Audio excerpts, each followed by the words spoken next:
Hello and welcome to a new season of Interpreting India. The geopolitical realignments, sustainable growth, healthcare financing, inclusive digital transformations, climate change, supply chain disruptions, urbanization, and several other critical global matters envelop the world as India holds the G20 presidency. We at Carnegie India continue to bring voices from India and around the world to examine the role of technology, the economy, and international security in shaping India's future. My name is Konark Bhandari, and I will be your host for this episode of Interpreting India. In this episode, we will be looking at the semiconductor ecosystem. As you all may be aware, the U.S. India Initiative on Critical and Emerging Technologies, called iCET, was launched during the sidelines of the Quad Summit in Tokyo during May 2022. The purpose of the iCET was to expand the partnership in critical and emerging technologies, including in semiconductors. As part of the iCET, the Semiconductor Industry Association, the SIA, in the US and India's India Electronic Semiconductor Association, called the IESA, agreed to undertake a readiness assessment to identify near-term industry opportunities and facilitate the longer-term strategic development of the contemporary semiconductor ecosystems. The Information Technology and Innovation Foundation, the ITIF, a Washington, D.C. based science and technology policy think tank, was commissioned to undertake authorship of this assessment. To give us insight into these issues around the semiconductor ecosystem and much more, I'm delighted to be speaking with Stephen Ezell of the ITIF.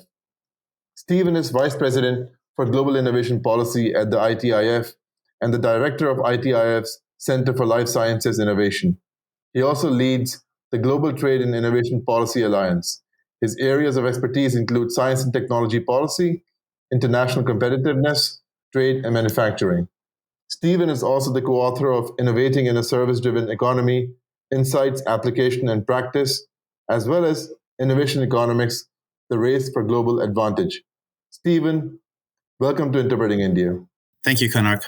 So, Stephen, my first question to you is about something you've written about quite a bit, which is essentially, in addition to the rapid buildup of domestic manufacturing capacity spurred by the U.S. CHIPS Act, tax credits, and incentives, the intensification of U.S. tensions and the imposition of export controls are encouraging many multinational technology companies to relocate production and assembly outside of China.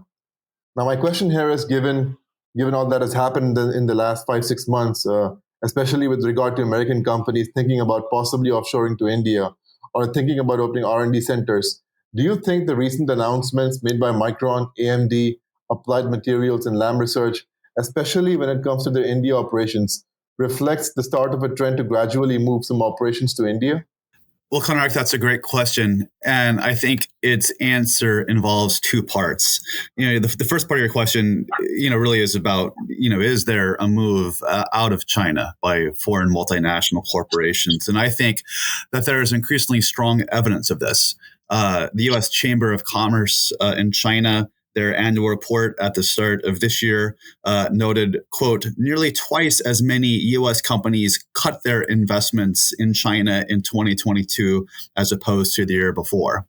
1/3 of their respondents reported that they were planning to, quote, redirect planned investments we were going to make in China in 2022 to other countries.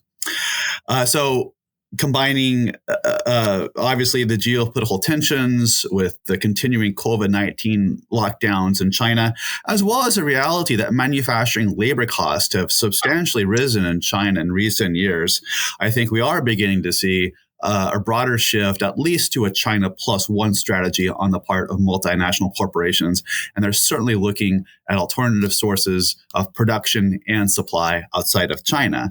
So yes, I do think this portends a phenomenal opportunity for India at this point in time, not just in semiconductors, not just in ICTs or electronics, but across a wide swath of manufacturing activity, including, green energy, the automotive, motorcycles, et cetera.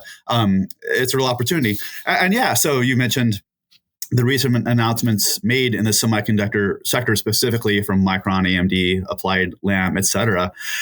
So yes, I think this does signal the start of a trend. I know we'll get more later on in this conversation into India's strategies to attract semiconductor manufacturing. Obviously, a very aggressive set of policies put forward by the India Semiconductor Mission, very attractive incentive packages, which are starting to bear some fruit. But as I'll say later, if India really wants to take advantage of this opportunity, it's not just about putting dollar signs out there to attract investors through PLI. It's through making sure India has every facet of its business and finance and regulatory structure in place, from tax to customs to tariffs to regulations, that make India one of the world's most attractive places to do business for companies in any industry. Thank you for that, Stephen.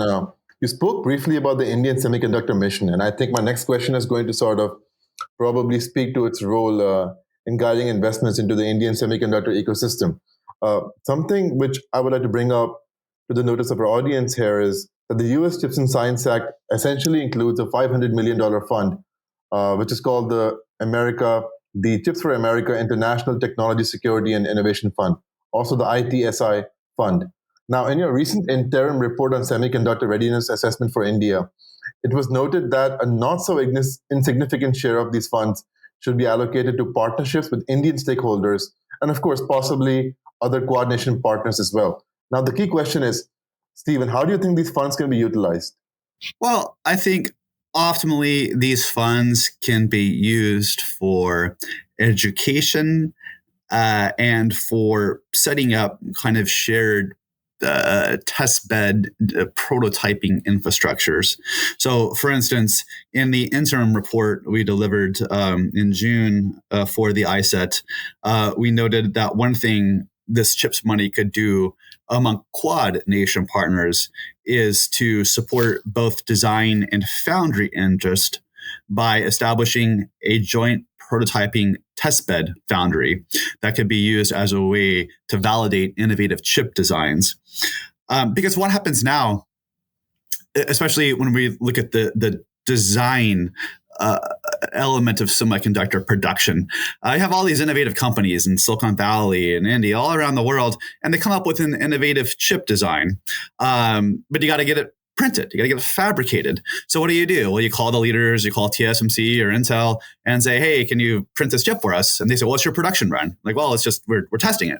And, they're doing million unit chip volumes for Apple or Qualcomm, right? So then there's a gap in the ecosystem to have like a prototyping testbed facility where we can support some of these small innovative chip designers with kind of these initial test runs. So that's one idea I think that could be done with this money in part between U.S. India and other Quad partners.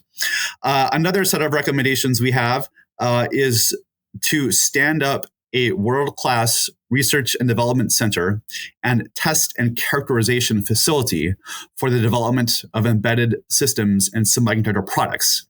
These EMCs, or electronic manufacturing centers, could be set up as domain-specific centers of excellence in manufacturing, and as many as 25 EMCs, we believe, could be established in India with as little as $3 million in funding.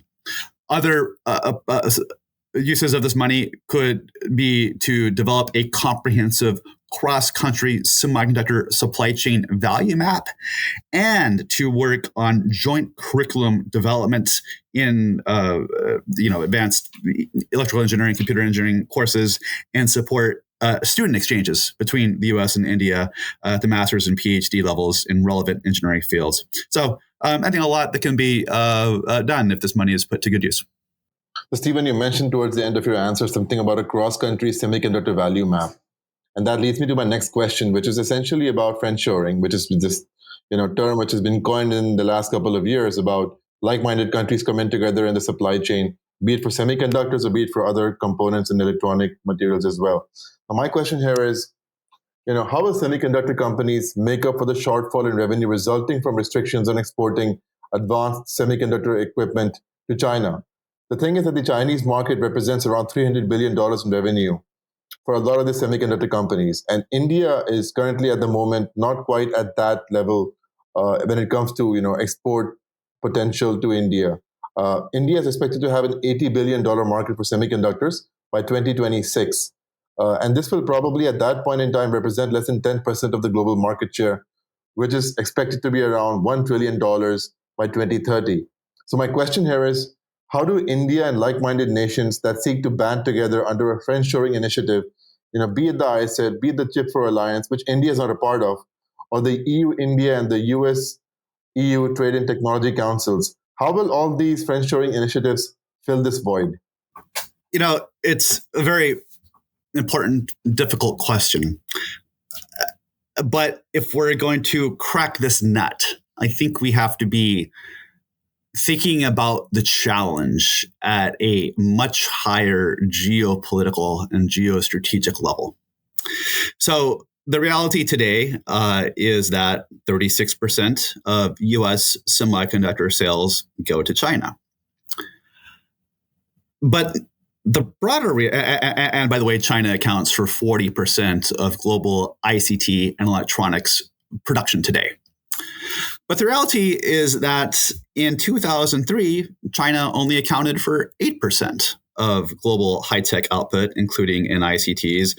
But from 2003 to 2019, China's share of global high-tech output increased from 8% to 27%, right? A 400% increase.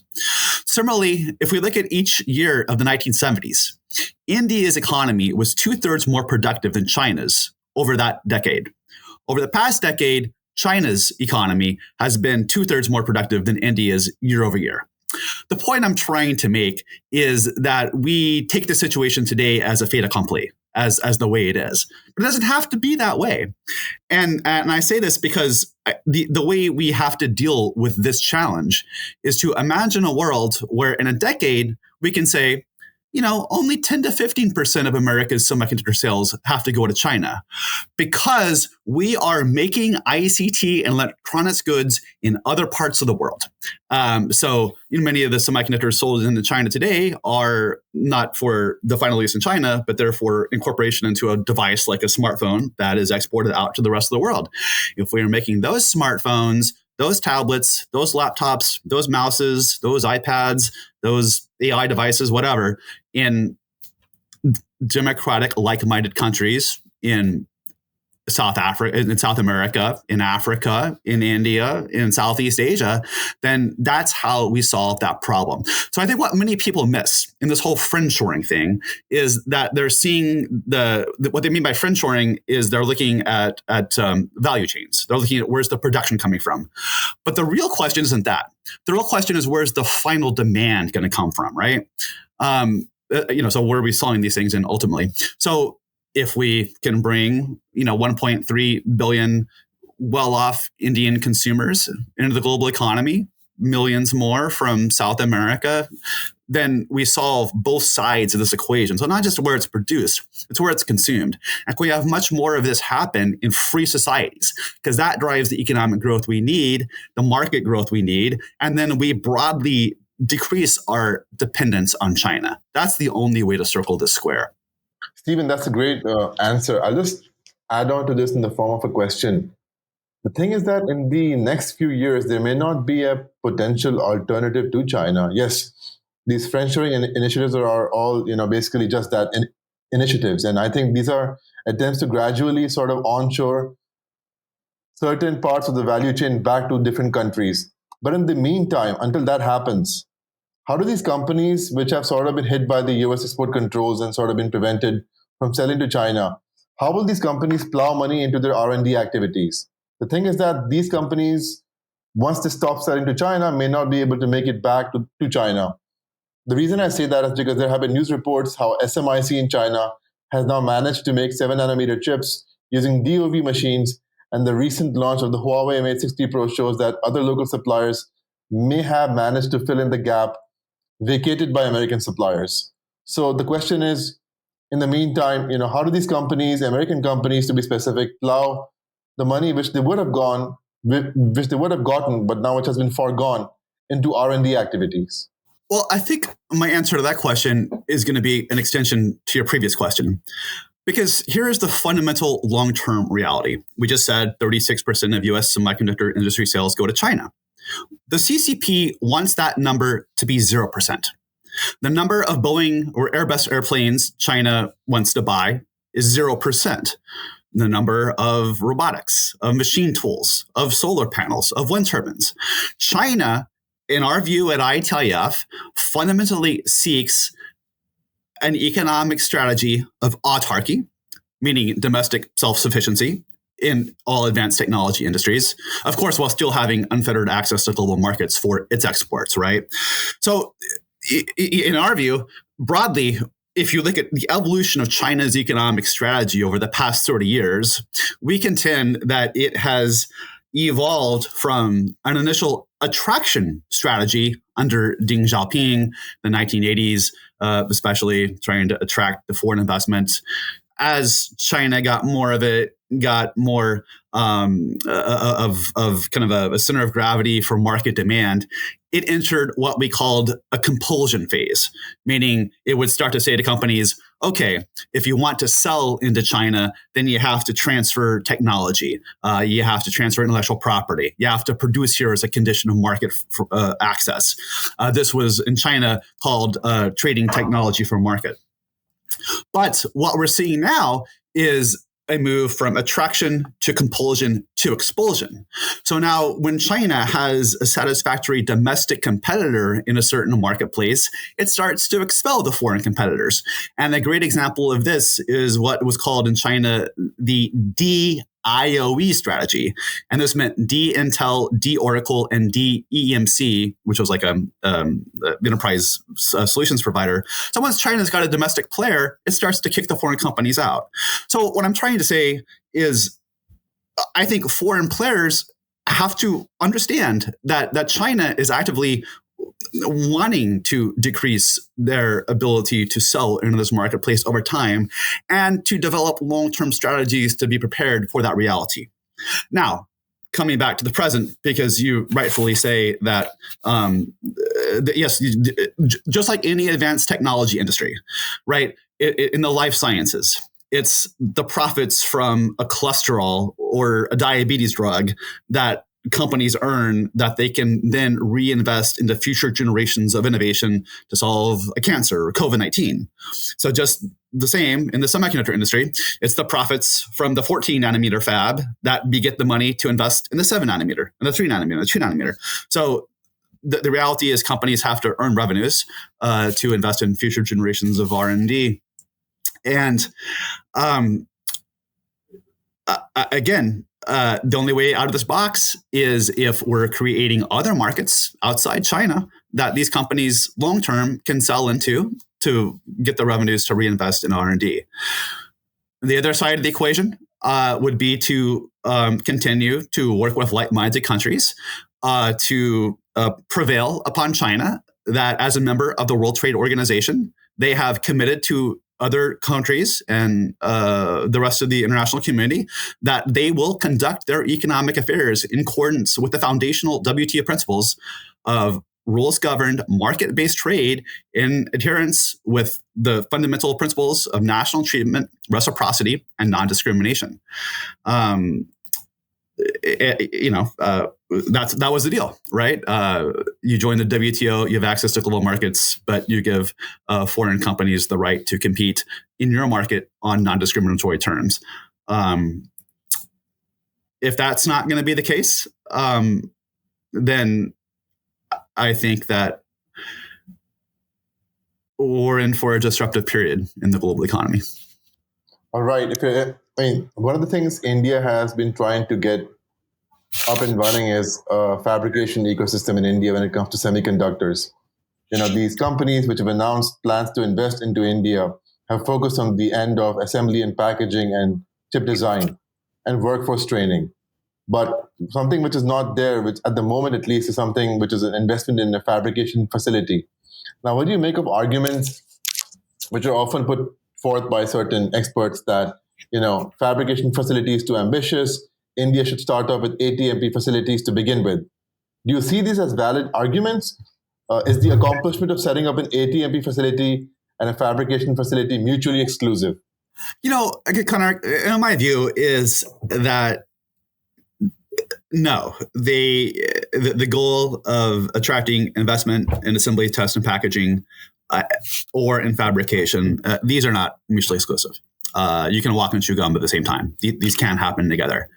Now, where I think I do agree is, when you think about making semiconductors, this is truly one of the most complex manufacturing processes that exists in humankind, if not the most complex manufacturing process.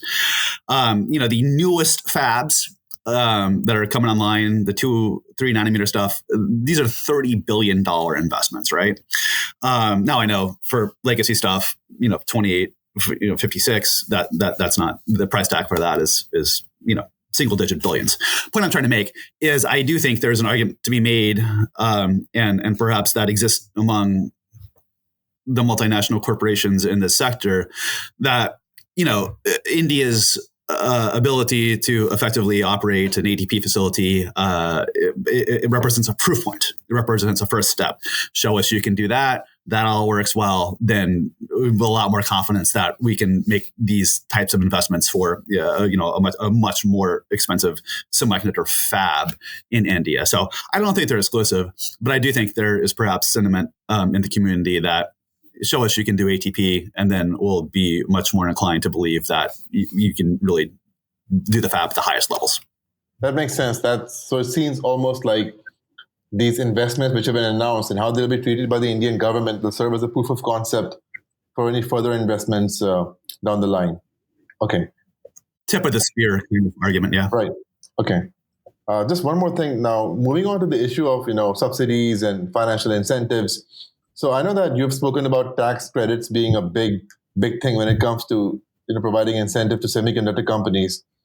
But I just want to ask, for those of our viewers who are just who'll be listening to this podcast, why the preference for tax credits? Why not grants? Why not loans? Why not equity? Why this particular form of financial investment? Well, so if you look at the U.S. CHIPS Act, what that included was essentially about the $39 billion of grants, $12 billion roughly for R&D, and then there was a separate ITC, or investment tax credit, that our Congressional Budget Office scored at being at about $24 billion.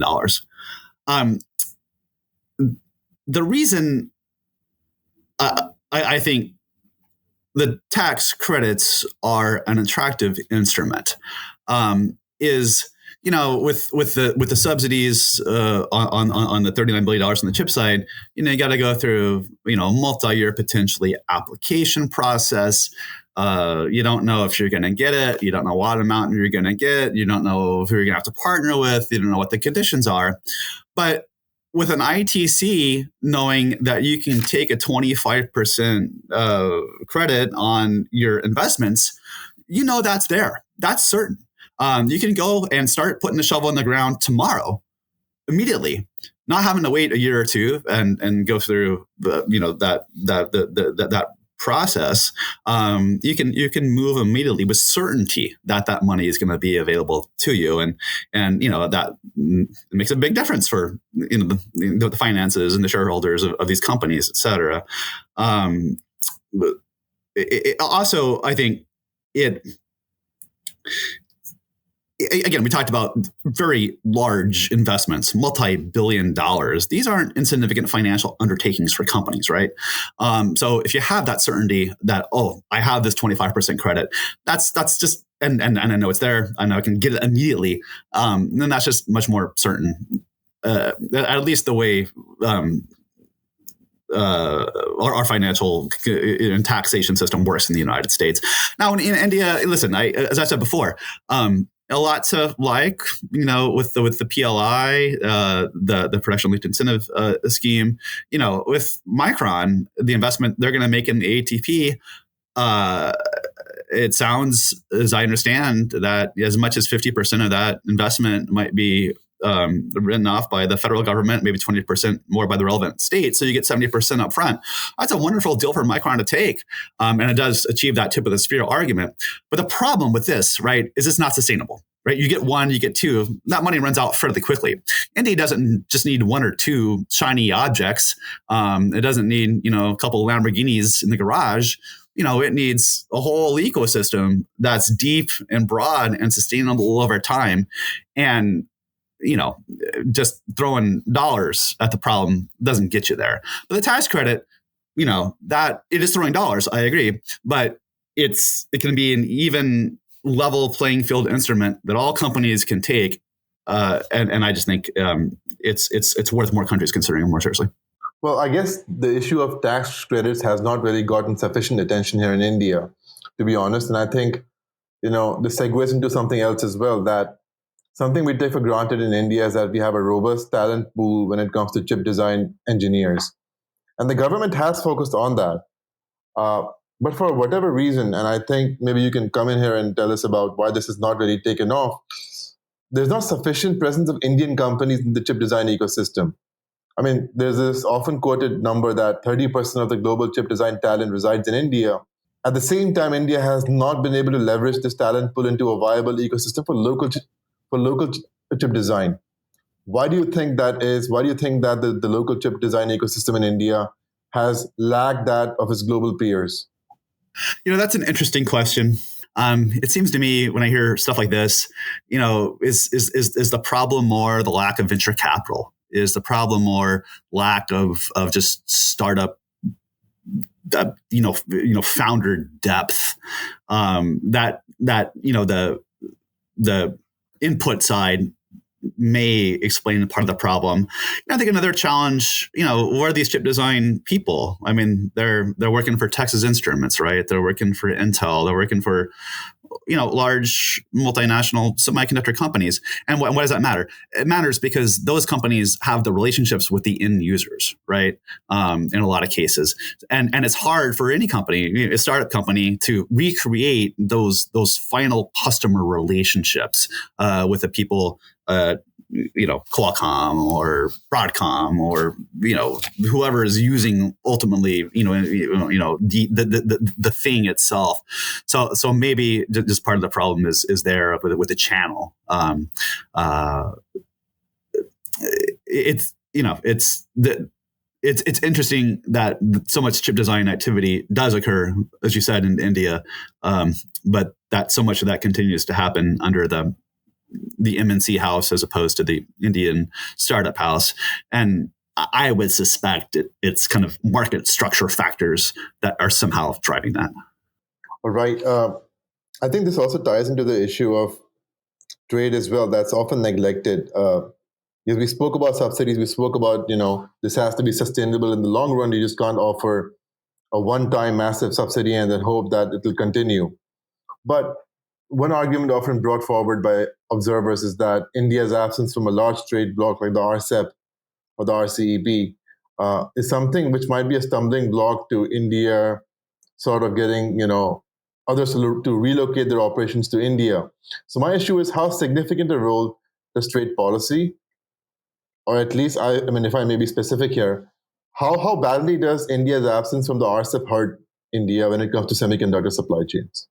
Well, I would say trade policy is a significant factor in companies' investment decisions. And I was talking with one company the other day, and they, it's a semiconductor manufacturer, a large one, and they were saying that when they decide to invest somewhere, they have a checklist of 489 factors that each country and region and community they're in has got to check off all 489, right? That's what you have to do to compete in the global economy today, right? Every little detail matters.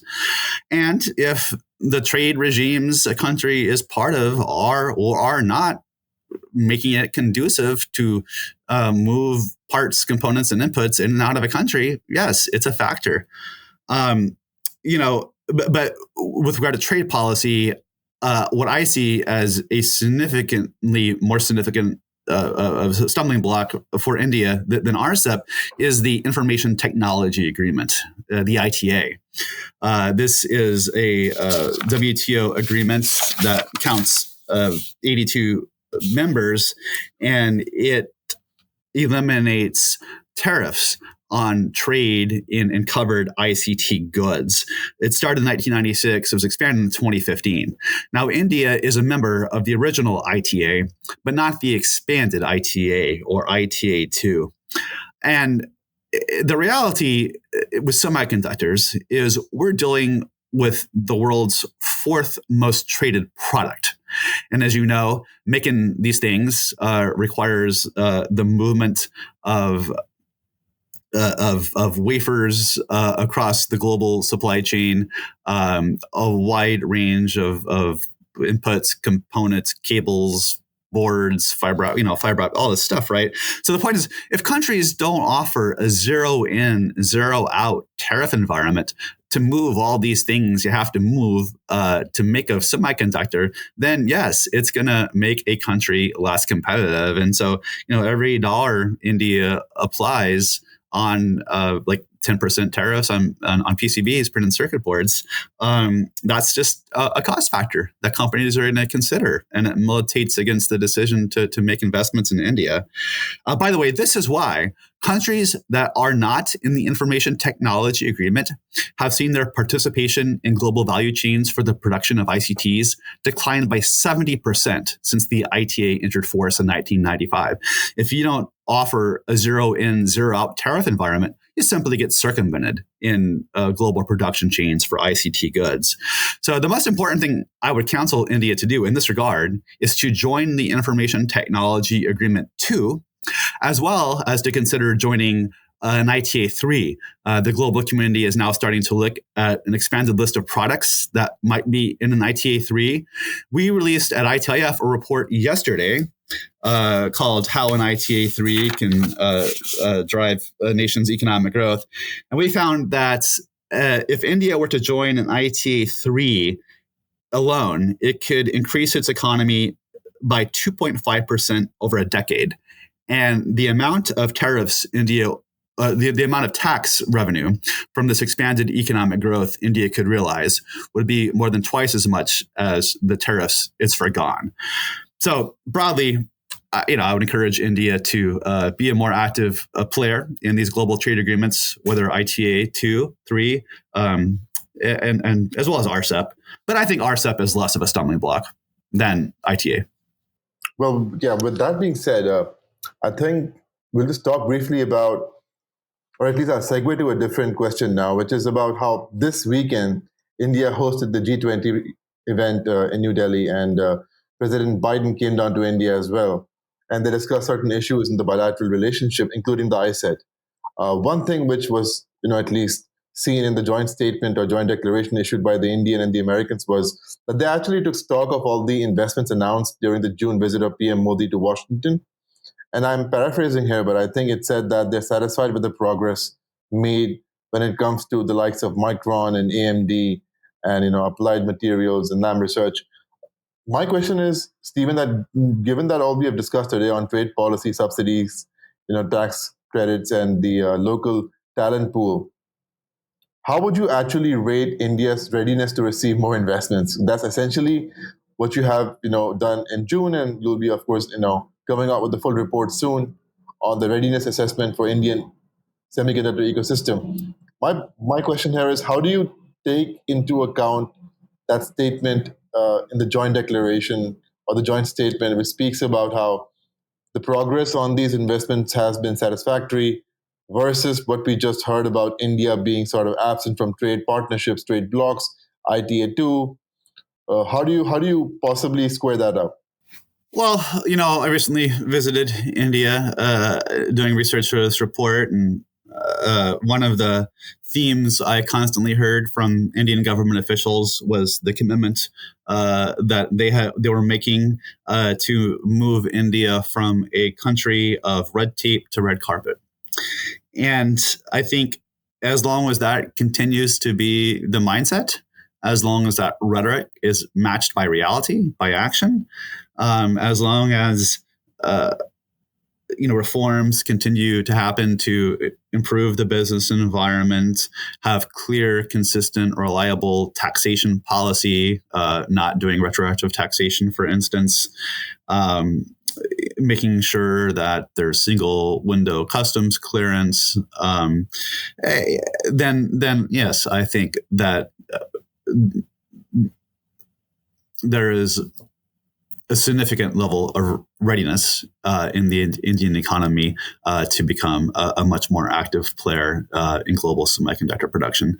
But it needs to be consistent. It needs to be across the board. We've seen cases where, we've one supplier coming in and they cut all these deals for the no tariffs on their inputs into a special economic zone, for instance. Okay, yeah, but that's a political deal that may or may not last across administrations, right? It needs to be institutionalized, systemic, available to all players, and a focus not just on shiny objects, but deep ecosystems. That's a great point, Stephen. I think I'll just end here on the note that I recently read a press report about how while Micron has been given these substantive subsidies to sort of move its operations in ATMP to Gujarat in India, at the same time, a lot of the other suppliers in the same value chain which supply to Micron are now also asking for the same financial incentives. So you have the likes of Simtech saying to the government that, listen, we would not move unless you offer us the same incentives, and we are pretty much the part of the same Micron supply chain. So how can you possibly offer them the incentives and not us? So I completely couldn't be more in agreement with you when you say that these incentives have to be more sustainable, more long term, and it can't be just a one-off thing. So on that note, thank you, Stephen, for joining us, and Thank you very much. It's been a pleasure. Thank you.